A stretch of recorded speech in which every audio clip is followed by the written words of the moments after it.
May nabili akong oyster. Ayan. Yung kalahati nito fresh. Tapos gagawin ko siyang oyster rockefeller. Lagayan ko siya ng cheese sa taas. Ayan. Nilagyan ko na siya ng ice para still fresh. Tapos ilagay natin sa ref. Ayan ang aking oyster.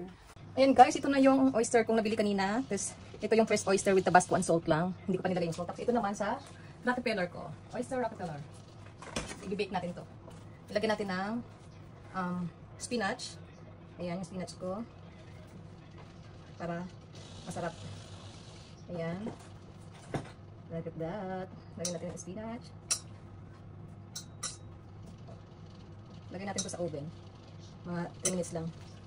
Ang paluto lang ng cheese. Para mag brown brown lang yung cheese. Ayan. Ilagay na natin yung cheese sa taas. Ayan. Lagyan natin ng cheese. Para yung sauce niya, para mag-melted siya. Nag-melt naman siya. Hinaluan ko lang siya ng butter, tapos cheddar cheese, and then spinach.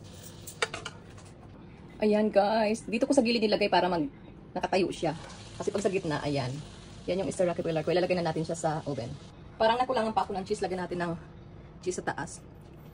Parang nakulangan pa ako eh. Ayan. Tingnan natin kung anong lasa ng oyster rockefeller a la Paiste.